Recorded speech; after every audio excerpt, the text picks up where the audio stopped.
ಇನ್ನು ಗಟ್ಟಿಮಳ ಸೀರಿಯಲ್ನಲ್ಲಿ ಪ್ರಮುಖವಾದ ಪಾತ್ರವನ್ನು ಮಾಡ್ತಿದ್ದಂಥ ನಟಿ ಇದೀಗ ವಿಧಿವಶರಾಗಿದ್ದಾರೆ ಎಂಬ ಮಾಹಿತಿ ಬಂದಿರೋಂಥದ್ದು. ಇನ್ನು ಗಟ್ಟಿಮಳ ಸೀಸನ್ 1ರಲ್ಲಿ ಇವರು ಕಾಣಿಸ್ಕೊಂಡಿದ್ರು.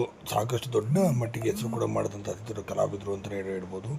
ಕೇವಲ ಗಟ್ಟಿಮಳ ಮಾತ್ರವಲ್ಲದೆ ಕನ್ನಡ ಸೀರೆಗಳಲ್ಲಾದಂಥ TN ಸೀತಾರಾಮ್ ಅವರ ನಿರ್ದೇಶನದಲ್ಲಿ ಮೂಡಿಬಂದಂಥ ಕಾಫಿ ತೋಟ ಸಿನಿಮಾ ಆಗಿರ್ಬೋದು, ಮುಕ್ತ ಮತ್ತು ಮುಕ್ತ ಸೀರಿಯಲ್ಲು, ಮನ್ವಂತರ, ಹೀಗೆ ಒಳ್ಳೊಳ್ಳೆ ಸಿನಿಮಾಗಳನ್ನು ಸೀರಿಯಲ್ಗಳಲ್ಲಿ ಕೂಡ ಅಭಿನಯಿಸಿದಂಥ ಪದ್ಮಾ ಕುಮಟಾ ಅವರು ಇದೀಗ ವಿಧಿವಶರಾಗಿರೋಂಥದ್ದು.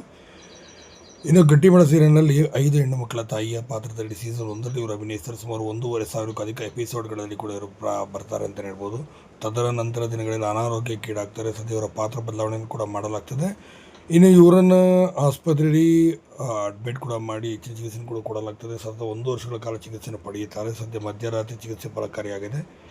12:30 ಸುಮಾರು 12 ಹೃದಯಾಘಾತವಾಗಿ ಮತ್ತು ಬಹು ಅಂಗಾಂಗ ವೈಫಲ್ಯದಿಂದ ಪದ್ಮಾ ಕುಮಟಾ ಅವರು ಕೊನೆಯುಸಿರೆಳಿದ್ದಾರೆ. ಇನ್ನು DD ಚಂದನದಲ್ಲಿ ಮೂಡಿ ಬರ್ತಿದ್ದಂಥ ಸಾಕಷ್ಟು ಸೀರಿಯಲ್ಗಳಲ್ಲಿ ಕೂಡ ಇವರು ಪ್ರಮುಖವಾದ ಪಾತ್ರವನ್ನು ನಿಭಾಯಿಸಿಕೊಂಡು ಬಂದರು ಅಂತಲೇ ಹೇಳ್ಬೋದು.